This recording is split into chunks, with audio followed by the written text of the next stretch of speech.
Hi ಎಲ್ಲರಿಗೂ ನಮಸ್ಕಾರ. ಆರ್ಯಸ್ cooking ಅರೇನಾಗೆ ಸ್ವಾಗತ. ನಾನಿವತ್ತು ಮಾಡ್ತಾ ಇರೋವಂಥ ರೆಸಿಪಿ ಬಂದು ಪಾಲಕ್ ಚಪಾತಿನ ಮಾಡ್ತಾಯಿದ್ದೀನಿ. ಪಾಲಕ್ ಸೊಪ್ಪು ಆರೋಗ್ಯಕ್ಕೆ ತುಂಬಾ ಒಳ್ಳೆಯದು. ಪಾಲಕ್ ಸೊಪ್ಪಲ್ಲಿ ವಿಟಮಿನ್ ಎ, ವಿಟಮಿನ್ ಸಿ ಹಾಗೆ ಕ್ಯಾಲ್ಶಿಯಮ್ಮು, ಐರನ್ ಕಂಟೆಂಟು ತುಂಬಾ ಇದೆ. ಹಾಗಾಗಿ ಆರೋಗ್ಯಕ್ಕೆ ತುಂಬಾ ಒಳ್ಳೆಯದು. ಹಾಗಾದರೆ ಬನ್ನಿ ಹೇಗೆ ಮಾಡೋದು ಅಂತ ನೋಡೋಣ. ನಾನಿಲ್ಲಿ ಸ್ಟವ್ ಆನ್ ಮಾಡಿ ಒಂದು ಪಾತ್ರೆ ತೊಗೊಂಡು ಪಾತ್ರೆಗೆ 2 ಲೋಟ ಆಗೋಷ್ಟು ನೀರನ್ನ ಹಾಕಿ ನೀರು ಕುದಿ ಬಂದಮೇಲೆ ಪಾಲಕ್ ಸೊಪ್ಪನ್ನು ಹಾಕ್ತಾಯಿದ್ದೀನಿ. ಪಾಲಕ್ ಸೊಪ್ಪನ್ನ ಈ ಥರ 2 ನಿಮಿಷ ಚೆನ್ನಾಗಿ ಬೇಯಿಸ್ಕೋಬೇಕು. ಪಾಲಕ್ ಸೊಪ್ಪನ್ನ ತಿನ್ನೋದ್ರಿಂದ ಮೂಳೆಗಳಿಗೆ ತುಂಬಾ ಒಳ್ಳೆಯದು. ಹಾಗಾಗಿ ವಾರಕ್ಕೊಂದ್ಸಲ ಆದರೂ ಪಾಲಕ್ ಸೊಪ್ಪನ್ನ ತಿನ್ನಿ. ಇವಾಗ ಪಾಲಕ್ ಸೊಪ್ಪು ಬೆಂದಿದೆ. ಸ್ಟವ್ ಆಫ್ ಮಾಡಿ ಪಾಲಕ್ ಸೊಪ್ಪನ್ನು ಒಂದು ಪ್ಲೇಟಿಗೆ ಎತ್ತಿಟ್ಕೋತಾ ಇದ್ದೀನಿ. ಇದು ಸ್ವಲ್ಪ ತಣ್ಣಗಾಗೋದಕ್ಕೆ ಬಿಡಬೇಕು. ಪಾಲಕ್ ಸೊಪ್ಪು ಕಂಪ್ಲೀಟಾಗಿ ತಣ್ಣಗಾಗೋದಕ್ಕೆ ಬಿಡಬೇಕು. ನಾನಿವಾಗ ಒಂದು ಜಾರ್ನ ತಗೊಂಡು ತಣ್ಣಗಾಗಿರೋ ಅಂಥ ಪಾಲಕ್ ಸೊಪ್ಪನ್ನು ಹಾಕೋತಾ ಇದ್ದೀನಿ. ಇವಾಗ ಇದ್ರ ಜೊತೆಗೆ ಅರ್ಧ ಇಂಚಷ್ಟು ಹಸಿ ಶುಂಠಿನ ತೊಗೊಂಡಿದ್ದೀನಿ. ಹಾಗೆ 2 ಹಸಿಮೆಣಸಿನ್ಕಾಯಿನ ಹಾಕ್ಕೊಂಡು ಸ್ವಲ್ಪನೇ ನೀರು ಹಾಕ್ಕೊಂಡು ರುಬ್ಕೋಬೇಕು. ನೀರನ್ನ ಸ್ವಲ್ಪನೇ ಹಾಕ್ಕೊಂಡು ರುಬ್ಕೋಬೇಕು. ಇವಾಗ ಕ್ಯಾಪ್ ಕ್ಲೋಸ್ ಮಾಡಿ ರುಬ್ಕೋತಾ ಇದ್ದೀನಿ.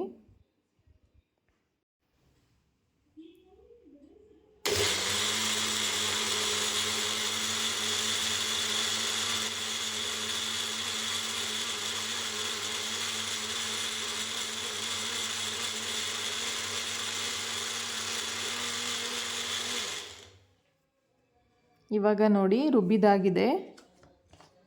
ಈ ಥರ ನುಣ್ಣಗೆ ರುಬ್ಕೋಬೇಕು. ನೆಕ್ಸ್ಟ್ ನಾನಿಲ್ಲಿ ಒಂದು ಮಿಕ್ಸಿಂಗ್ ಬೌಲ್ನ ತೊಗೊಂಡಿದ್ದೀನಿ. ನಾನಿಲ್ಲಿ 2 ಕಪ್ಪು ಗೋಧಿ ಹಿಟ್ಟನ್ನ ತೊಗೊಂಡಿದ್ದೀನಿ.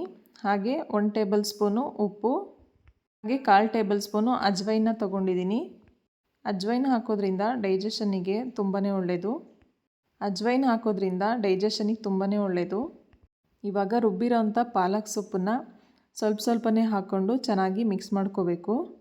ಸ್ವಲ್ಪನೇ ನೀರನ್ನ ಹಾಕ್ಕೊಂಡು ಹಿಟ್ಟನ್ನು ಚೆನ್ನಾಗಿ ನಾದ್ಕೋಬೇಕು.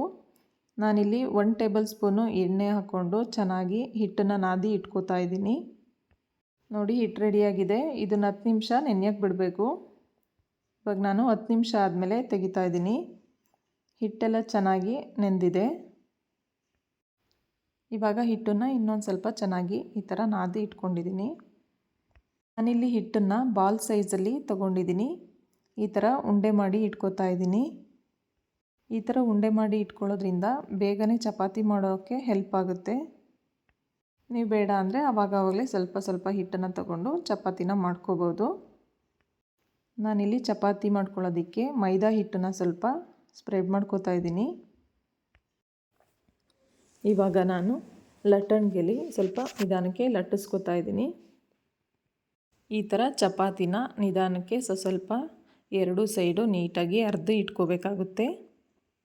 ಇವಾಗ ಚಪಾತಿನ ಲಟ್ಟಿಸ್ಕೊಂಡಾಗಿದೆ. ನಾನಿಲ್ಲಿ ಎಲ್ಲ ಚಪಾತಿನೂ ಲಟ್ಟಿಸ್ಕೊಂಡು ಒಂದು ಪ್ಲೇಟಿಗೆ ಹಾಕಿ ಇಟ್ಕೊಂಡಿದ್ದೀನಿ.